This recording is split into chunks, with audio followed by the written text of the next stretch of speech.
The summer saw a huge uptick in the total number of games we played due to the kids being home from school, but then of course when September rolled around, that number took a big nosedive, and then in October we saw a little bit of an upswing again here thanks to a little family getaway we had. So let's start talking about some board games.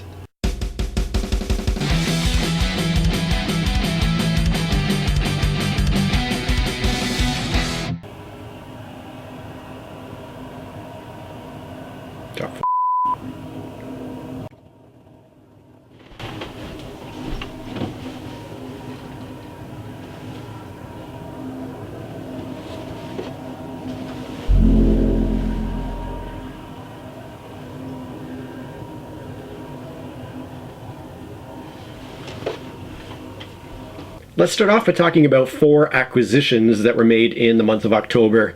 Now, first of all, with Magic the Gathering releasing their Throne of Eldraine set, of course I had to pick up a booster pack to check out some of the new cards.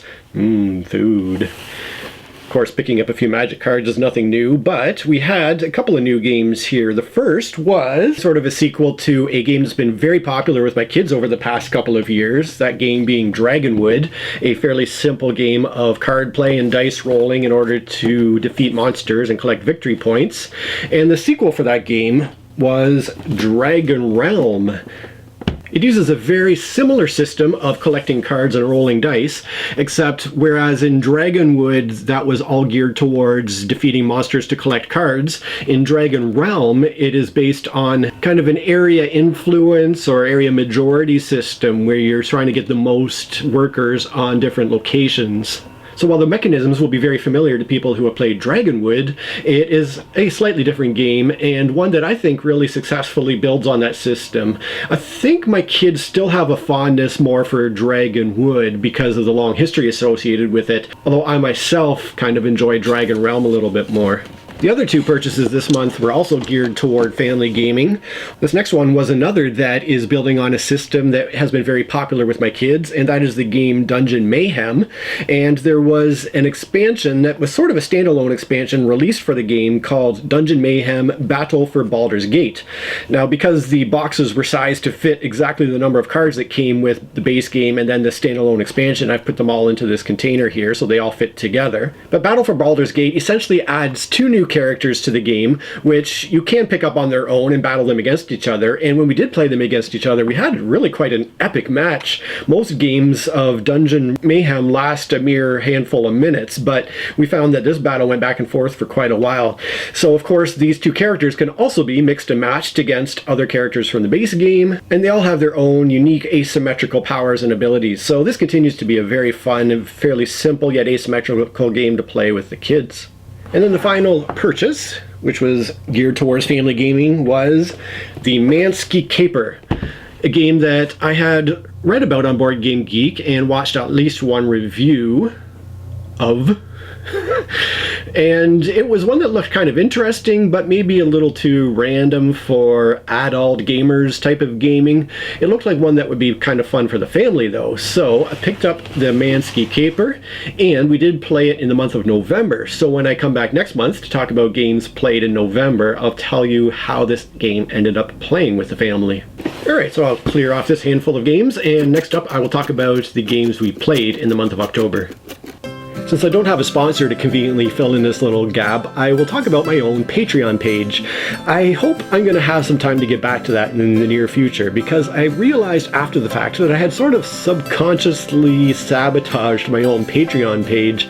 I felt kind of foolish about asking people for money, and so in the video I created for Patreon, I outright told people not to give me money, and then I set my pledge tiers to outrageously high amounts in order to dissuade people from actually pledging to my Patreon, which, as you can see, is extremely counterproductive, and it was all because I just felt kind of dumb about having to ask for money. So I think I'm going to get back to that. I'm going to redo my video, redo my pledge tiers, and basically start from scratch when I get a chance, and hopefully get it to a point where I can at least convince myself that it's okay to ask for money for all the hours of work I put into my videos. So keep an eye on that. I'll get back to that hopefully in the near future, and I do appreciate you checking it out at least. Okay, as for games that actually hit the table this month, it should be no surprise that Magic the Gathering got played with myself and the friend that I play Magic the Gathering regularly with. Continues to be a fun experience. I was also glad that my 8-year-old asked to play some more of it again, so we played a couple of games together. And my wife asked to try it out some more as well, so we actually played several games with the two of us so that she could learn the system a little bit more. Her comments, I think, were very similar to what mine would be if I didn't have the deck building aspect of the game, which is that she enjoys playing as long as she gets to play new decks all the time, and I'm glad I have more than 20 decks that I've built at this point. Because if she had to replay the same deck, the game would get a little bit boring and stale. And that, for me, sort of describes what the gameplay would feel like if I didn't get to play decks I had made myself. I think I would get bored with the game pretty quickly. So it's definitely not her favorite game, but at least it's one that we've enjoyed playing together a little bit. The other one we played with a 4-player gaming group was Aeon's End Legacy. We finally got back to attempt another scenario here. We got soundly defeated, and quite frankly, when we come back for our second play of the scenario, I'm not sure how we're going to go about winning this particular game. It gets really challenging for sure as the game ramps up, and we're quite near the end of it. I don't know if this is the last one or the second last scenario in the whole campaign, but regardless, it kicked our butts real bad, and we do have to find some time to get back and replay that at some point. We haven't gotten to it in November, so I might have to come back in December and talk about how that ended up working out for us. But gosh, that sure becomes a challenging cooperative experience. The other game I got to play 2-player with my wife was a very old favorite with us, and that was Perry Roden, the Cosmic League. This is a very simple, mainly card-based game built around the mechanism of pick up and deliver, where you have to fly your spaceship to a planet, pick up goods, fly to the planet that wants those goods, and deliver them for money in order to become the first to reach a certain money level. It also has this really clever and simple kind of upgrading system, or a tech system, I guess, but it works very well, and the whole game as a package reminds me a lot of another old favorite of ours, which is the even smaller The Great Heartland Hauling Company, which also is built around pick up and deliver mechanisms, and which also includes a very simple tech upgrade system that can be implemented. I had actually initially had this one on my games to auction pile because these two are so similar, and I think I would give the edge to Perry Roden in terms of what I prefer, although my wife decided that we would keep this one because she does enjoy this game quite a lot as well. Speaking of that, I finally have my game auction up and running, and if it's still going by the time I get this video edited and posted, I will include a link from a game auction there. But be warned, shipping costs these days are pretty outrageous. If you're not local, I don't know how it would be worthwhile to have games shipped to you, but I will definitely post it if you want to check it out. And then finally to the kids and family gaming. I sort of jumped the gun on a couple of these already, but we did get to try out Dungeon Mayhem Battle for Baldur's Gate, that sort of standalone expansion, and we did have fun with the 2 new characters. I am actually kind of looking forward to playing it more with the kids and interacting with some of the different characters to see how they match up against each other with their unique abilities. I also talked already about Dragonrealm and the fact that I thought this was a really well done game. It's one that we enjoyed playing together as a family, and I do hope that the kids request it more frequently than Dragon would, because that game we've played so much over the past few years and has gotten a little bit old from my point of view. So I am quite happy to play Dragonrealm with them, though. It's a very clever little area majority type of sort of card play dice rolling game, but a lot of fun. And the artwork is great. The components, the little goblin meeples are pretty amazing, and there's little wood meeples for your little warriors that you put out into the location. So the physical production is really well done with Dragonrealm as well.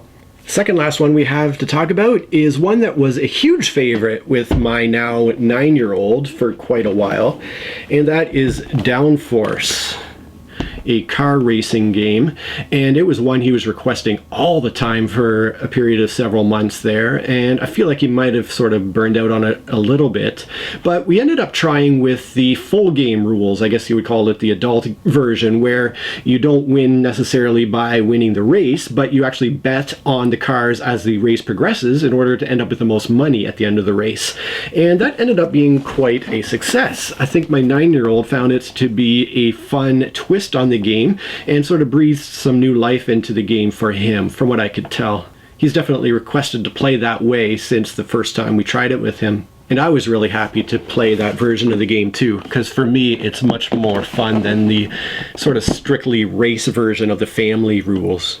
Oh, another adult game that we got to try with my older boy was our favorite from the past few years, Clank.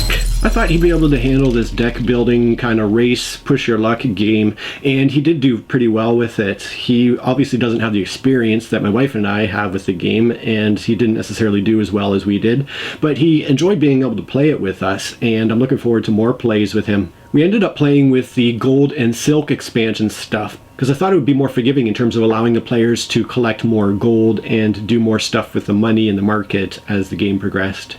And it did end up working very well, so that was a success, which made me happy because I'm such a fan of Clank. And then the last one is one that was a ton of fun, and this is the Crusoe Crew. I've talked about this game before when I talked about purchasing the game, and it's quite a unique experience in that each player, we've been playing the 4-player game as a family, each player has their own character. Each character comes with a booklet, and it's sort of a comic book style choose your own adventure, where as we work through the adventure together, we are flipping to the matching pages and frames in our books, and we're seeing what happens. Now, because each character has their own unique characteristics and skills, when somebody is looking at a particular frame in their book, everybody is seeing a very similar thing. However, if your character has a certain unique ability, they might see something slightly different in that frame than other players are seeing in their own books. So for example, the character I'm playing likes to smash stuff. So when we see a wall, for everybody else it might just look like a plain wall, but I might see that there's an option for me to just smash the wall and see what's behind it. The downside of that particular system is that you have really no clues as to whether smashing the wall would be a beneficial thing or a bad thing, and you sort of have to decide whether you do it or not, and maybe you smash it and behind it you find a huge stash of gems and money, or maybe you smash it and there's a trap and something bad happens to you and you don't have much to go on in order to make that decision. But for me, I guess that's where the role-playing element would come into play. You sort of have to get into the head of your character and go, how would my character react in this situation? Let's just kind of follow that train of thought and see what happens. The other slightly negative thing I will say is that some of the puzzles that you're presented with are slightly opaque in terms of not being very well explained or presented. But thankfully, there's a file you can download that gives the answers to the puzzles at least. So I found myself in at least a couple of situations having to download the answers, work on my own backwards through the puzzle to figure out how you would reach the proper answer. And then once I figure out how the puzzle is constructed, basically presenting it to my kids in a form that they can kind of figure that out. The other thing with the implementation of the puzzles is there are a couple that require kind of a manipulation of the components of the puzzle. So there's one where you have to put different shapes together to form a certain pattern, or there's one where you have to move some pieces of the puzzle up or down to match numbers, and of course they're presented just as a flat picture in the book. And in those instances, what I ended up doing was I drew those puzzles out onto pieces of paper, cut out the component parts of the puzzle, and allowed my kids to then manipulate the pieces to solve the puzzle, which would have been obviously impossible to do with just the book as it was. So with those workarounds, everything worked great. My kids loved the experience. They were having so much fun, kept asking to come back to it, and we're sort of paused at a certain point in the adventure, and we'll get back to it at some point in the near future, I'm sure. But this sort of choose your own adventure cooperative comic book was just something that the kids have been enjoying a lot. So just to quickly review the things that were new to me for the month of October, we had Dungeon Mayhem Battle for Baldur's Gate, which was a great addition to the base game of Dungeon Mayhem. We had Dragonrealm, which was another really excellent progression from the original Dragonwood system. The Gold and Silk expansion for Clank was the first play for me of that particular expansion, and I thought it was really well done. Actually, we did previously play the silk side with all the spider webs, which that was the one where you had to really use your swords a lot more to get through the spider webs, whereas the gold side that we played was one that was more geared towards the economy of the game. So it was really cool to see how both sides of that board emphasized different aspects of the base Clank game. And then the final new to me was the Crusoe Crew, which, like I said, was a huge hit with the kids and just a fun experience to do together as a family. So that was my month of October. Tell me what you've been playing lately. What has been really grabbing your interest and making you excited? Did you get to check out any of the new Essen releases? Did anything really strike your fancy there? As always, I would love to hear about it. Hey, it's Josh. You know why I'm here. Sometimes you just need that friendly reminder to give a little thumb up, to subscribe to the channel, to share the video with somebody who would enjoy it. Thanks so much for watching. Cheers. And then when September came around, that number nosedived. A game that's been very popular with my kids over the past couple of games. Oh my god. It's been very popular with my game, because I thought it would be more forgiving in terms of allowing the... And then the final new to me was I don't know what's going on with my lighting here.